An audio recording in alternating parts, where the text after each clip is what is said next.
Hello everyone. आज हम पढ़ेंगे कस्टम पावर डिवाइसेस। ये वो डिवाइसेस हैं जो यूज होते हैं टू मिटिगेट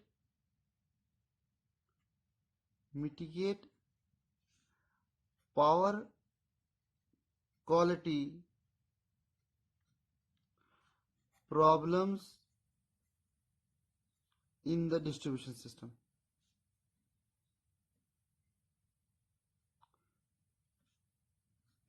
जैसे फैक्ट्स यूज्ड होते हैं ट्रांसमिशन लाइन में, वैसे ही कस्टम पावर डिवाइसेस यूज्ड होते हैं डिस्ट्रीब्यूशन सिस्टम में, जो कि मिटिगेट करते हैं पावर क्वालिटी प्रॉब्लम्स। मेनली वो तीन टाइप्स के होते हैं। First, D STATCOM. D STATCOM is distributed. This part will be static and this com compensator. तो डी स्टैटकॉम क्या है? Distributed static compensator. ये किस लिए यूज होता है? टू मिटिगेट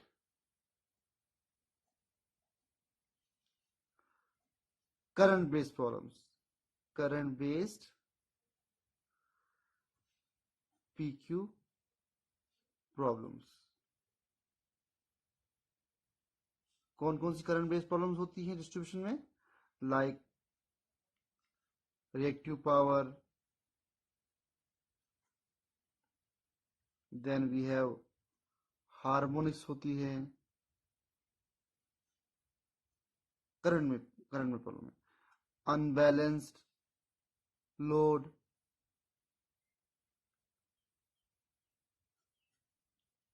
या पावर पुअर वोल्टेज रेगुलेशन। तो इन प्रॉब्लम्स को मिटिगेट करने के लिए डी स्टैटकॉम यूज होता है। नेक्स्ट डिवाइस जो होता है, मैंने अभी बताया कि कस्टम पावर डिवाइसेस तीन डिवाइसेस हैं। So next device is DVR, dynamic voltage restorer. ये किस लिए यूज होता है? टू मिटिगेट कौन सी प्रॉब्लम्स को? Voltage based PQ problem, power quality problems. और उसमें क्या क्या प्रॉब्लम हो सकती है? Voltage sag, voltage swell,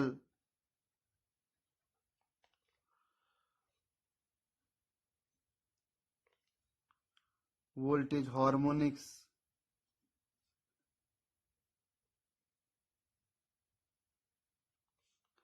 unbalanced voltage,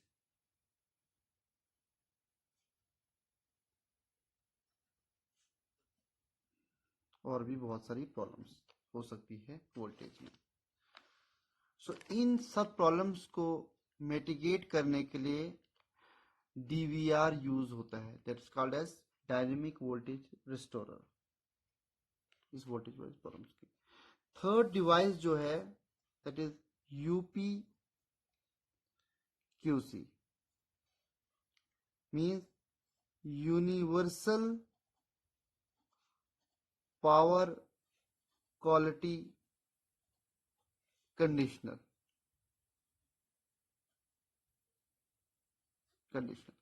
और ये जो डिवाइस है, it is use to mitigate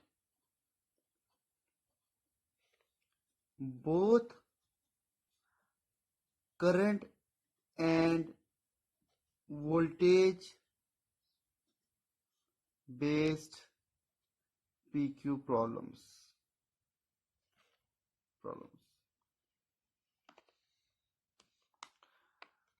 ये जो UPQC है स्पेशली यूज होता है सेंसिटिव लोड्स में, लाइक मेडिकल इक्विपमेंट, जहां पर वोल्टेज भी मेंटेन होना चाहिए और other power quality current based problem भी ठीक होना चाहिए। तो both problems can be mitigated using this single device that is UPQC। So 3 device हमारे हैं कस्टम पावर डिवाइसेस, T-STATCOM जो करंट बेस्ड प्रॉब्लम्स को ठीक करता है, देन वी हैव DVR जो वोल्टेज बेस्ड प्रॉब्लम्स को ठीक करता है, एंड देन UPQC जो दोनों प्रॉब्लम्स को वोल्टेज करंट बेस्ड प्रॉब्लम्स को मिटिगेट करता है। तो हम स्टार्ट करेंगे आज D-STATCOM से। D-STATCOM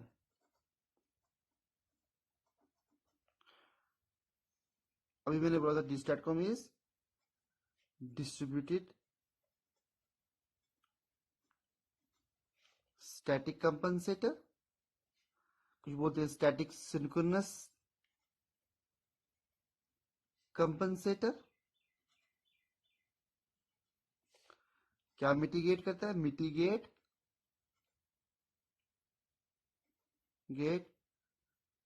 current based problems, current based PQ problems,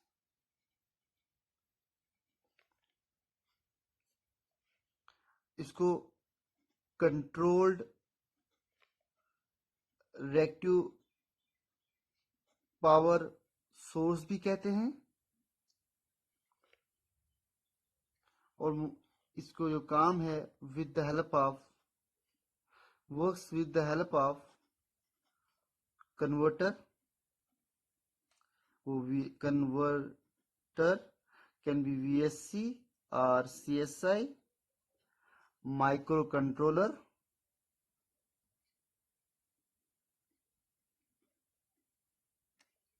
sensors, तो इन चीजों की डेवलपमेंट की वजह जो पाल्टोनिक जो works on the help of converters, micro control, sensors, इन चीजों की टेक्नोलॉजी की वजह से आज D-STATCOM मैच्योर टेक्नोलॉजी है। This is a matured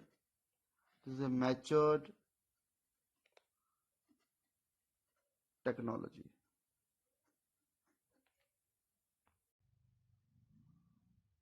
so D-STATCOM में हम पढ़ेंगे आगे design of D-STATCOM,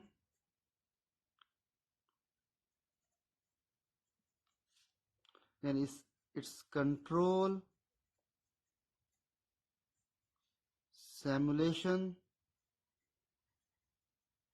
and results,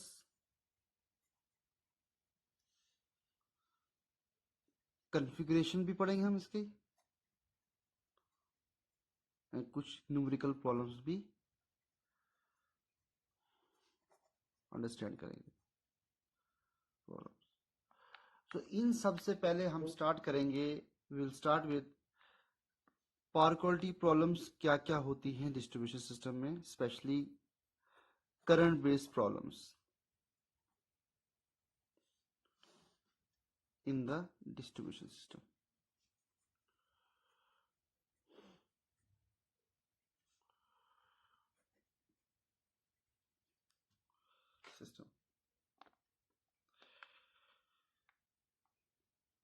तो इसमें पहले देखेंगे टाइप्स ऑफ, हमारे पास लोड्स होते हैं, types of loads.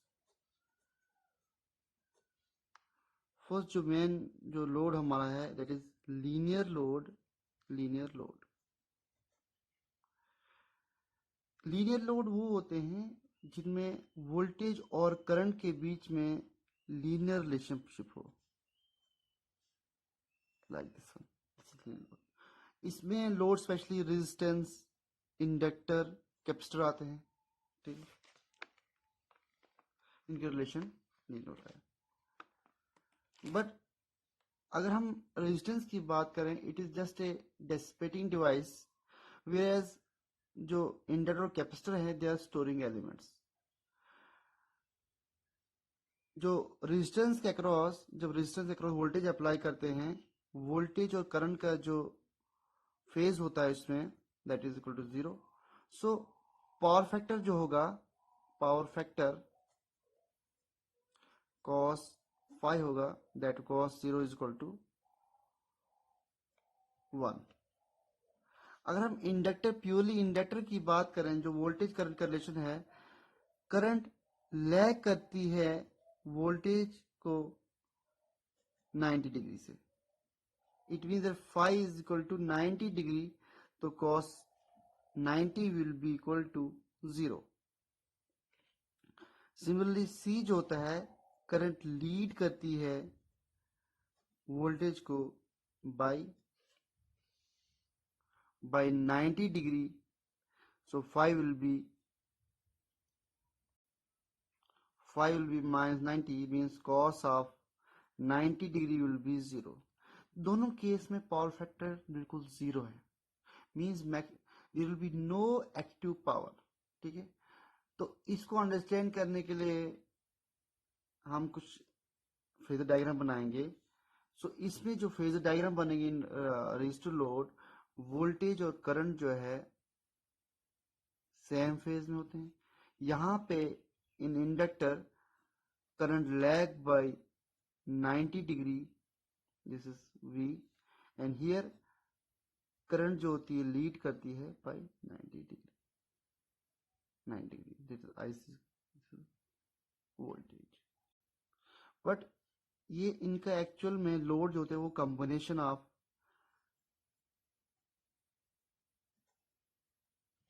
R, L and C होते हैं। लेट्स सपोज टेक RL, अगर हम RL लेंगे, RL लोड लेंगे, सो फाई जो होता है tan inverse omega L by R। तो in that case phasor diagram में क्या होगा, वोल्टेज अप्लाइड है, तो ये इसका जो IL जो है यहाँ पे आएगा और phi will be this one. So overall जो पावर फैक्टर है वो थोड़ा सा इंप्रूव होगा, it will be between from 0 to 1, जो पावर फैक्टर 0 to 1 होगा। सिमिलर जो RC में होगा, phi would be tan inverse of XC by R, और यहाँ पे करंट लीड करेगी some phi, it is V, so it will lead by phi. सो यहाँ पे भी it is lagging power factor, this is leading power factor. इसकी वजह से लैगिंग रिएक्टिव पावर जनरेट होती है, और इसकी वजह से lagging reactive power, leading reactive power generate होती है सी की वजह से। सो हमारा मेन एम है, अगर पावर फैक्टर जनरेट हो जाए, हमारा मेन एम है कि ग्रिड साइड, देखो बात करेंगे हम, ये अगर हमारा ग्रिड है, ये हमारा लोड है, लीनियर लोड है, RLC लोड है विद रिएक्टिव पावर, ये हमारा डी स्टैटकॉम है या कंपनसेटर, कोई भी कंपनसेटर है, कंपनसेटर है।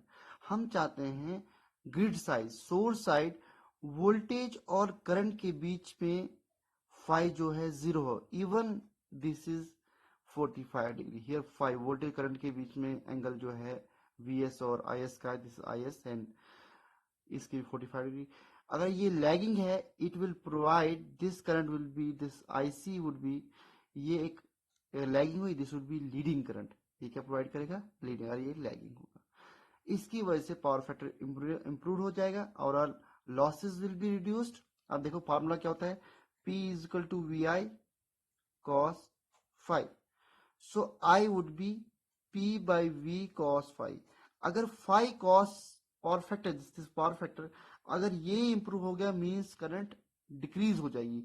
अगर पावर फैक्टर डिट्रेट हो गया, current will increase, it means overall drop भी बढ़ जाएगा, लॉसेस बढ़ जाएंगे। That's why at the point of common coupling, PCC, point of common coupling, हम कोशिश करते हैं इसको मिटिगेट करने के लिए कि ये ग्रिड साइड हमेशा यूनिटी पावर फैक्टर रहे, means cos phi is equal to 1, voltage और करंट जो है इन फेज में रहे, इवन मैग्नीट्यूड इज डिफरेंट, ठीक है, V एंड I। सो इस प्रॉब्लम को भी, जो पावर फैक्टर प्रॉब्लम है, रिएक्टिव पावर की प्रॉब्लम है, इसको भी डी स्टैटकॉम कंपनसेट करता है। पहले तो without this D STATCOM passive compensation use किए जाते थे। लैगिंग पावर फैक्टर के लिए हम कैपेसिटर बैंक यूज करते हैं, डिस्ट्रीब्यूशन आज भी यूज करते हैं। Mostly we have loads in distribution system. 80% load हमारा इंडक्टिव नेचर है, इंडक्शन मोटर लगाई होती है हर घर में, दैट्स वाई कैपेसिटर बैंक लगे होते हैं डिस्ट्रीब्यूशन सिस्टम में। सिमिलरली अगर हमें लीडिंग लोड है तो हमें लैगिंग कंपनसेटर लगाना, हम लगाते थे इंडक्टर्स को, पर वो फिक्स कंपनसेशन होती थी। DStatCom is a variable compensation, it is control reactive power device भी बोलते हैं इसको।